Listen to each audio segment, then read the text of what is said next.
Bonjour à tous, on se retrouve pour une nouvelle vidéo cette fois-ci sur comment entretenir son vélo en voyage, parce que c'est vrai que quand on est sur les routes, c'est pas forcément une chose à laquelle on pense régulièrement, mais il y a des petites astuces à faire quand même assez souvent pour permettre d'augmenter la longévité de certaines pièces de son vélo et pouvoir voyager plus sereinement.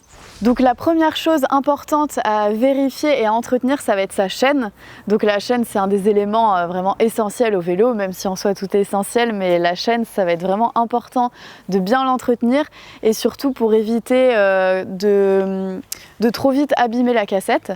Donc ça va être tout simple, c'est bien si vous emmenez une petite brosse en voyage, on peut emmener une brosse à dents pour vraiment venir bien nettoyer entre les maillons de la chaîne. Donc nos petits outils pour nettoyer la transmission, pas hésiter à emmener un gant, c'est vrai que c'est pratique parce que quand on est par exemple en bivouac et qu'on veut nettoyer sa chaîne ou même réparer une panne sur le vélo et qu'on a les mains crades et qu'on ne veut pas se les nettoyer, c'est pas pratique.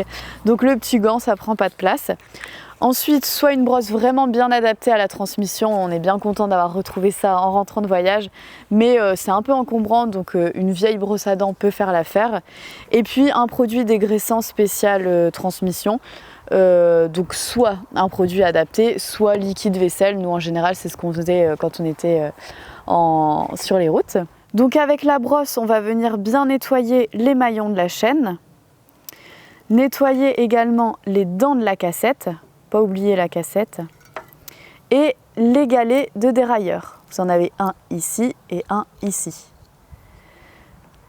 Et puis ensuite, vous pouvez venir nettoyer la transmission au niveau des plateaux ici.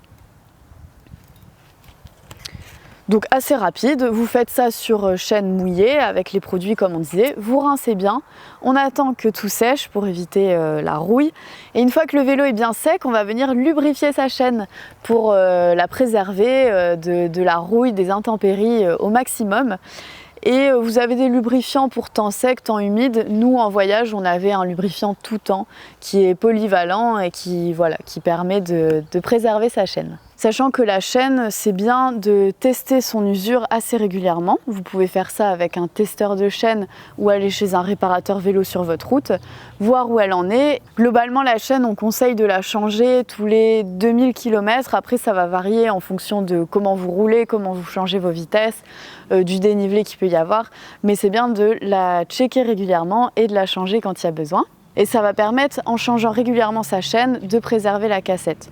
Nous, la chaîne, on l'a vraiment changée assez souvent pendant le voyage. La deuxième chose, ça va être vérifier l'usure de ses pneus et la pression de ses pneus. Nous, régulièrement, le matin, on vérifiait au toucher, voir s'il n'y avait pas eu une crevaison pendant la nuit, parce que ça peut arriver. Donc vérifier la pression des pneus, ça peut paraître tout bête, mais c'est vraiment important à la fois pour son confort, mais aussi pour le rendement. On l'explique dans notre épisode sur la pression des pneus, que ça va être important de ne pas rouler avec des pneus sous-gonflés ou trop gonflés pour limiter l'usure prématurée et puis comme je le disais pour rouler plus confortablement, plus sereinement avec un meilleur rendement. Et en plus de le vérifier au toucher, vous pouvez voir aussi visuellement si votre pneu est abîmé, s'il n'y a pas des petites craquelures, des petites choses qui montreraient des signes d'usure et qui indiqueraient qu'il faut probablement changer votre pneu. Et le troisième et dernier élément important, ça va être les freins. Nous, on vérifie tous les matins, ça prend 2 secondes, vérifier que le vélo freine bien. C'est une mesure de sécurité importante. Et puis de temps en temps, vérifier que ce soit frein à patins ou frein à disque. Vérifier l'usure des patins et des plaquettes et voir s'il faut les nettoyer, passer un petit coup. Et pas hésiter à aller chez un réparateur vélo pour changer la pièce s'il y a besoin. Et quand vous faites votre petit nettoyage de la chaîne des patins de frein, pensez à nettoyer la jante. Ça va éviter en fait de coller toutes les impuretés de la jante sur les patins de frein et provoquer une usure prématurée de la jante comme ça nous est arrivé. Alors on ne sait pas si c'est dû à ça, mais nos jantes ont cédé pendant le voyage.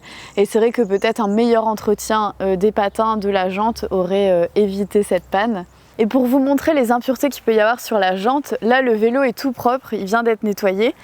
Et pourtant, quand on va venir frotter comme ceci, on voit déjà qu'il y a de la crasse qui s'accumule. Donc il ne faut vraiment pas négliger l'entretien de son vélo et sous-estimer en fait l'importance d'entretenir son vélo régulièrement pour vous permettre de voyager plus tranquillement. Et pour le nettoyage, pensez aussi du coup à emmener un petit chiffon humide pour justement nettoyer ce genre de pièces. Donc le nettoyage de la jante a toute son importance pour les freins à patins. Pour les freins à disque, bien penser à justement passer aussi un coup de chiffon humide sur vos disques pour préserver les plaquettes. Donc voilà pour ce petit tour rapide de comment entretenir son vélo en voyage.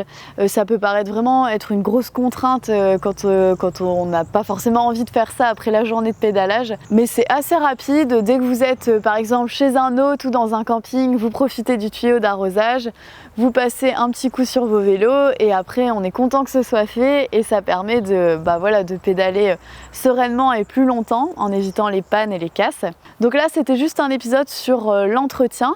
On a déjà sorti certains épisodes de réparation, notamment sur les patins de frein, sur la pression des pneus pour gonfler ses pneus.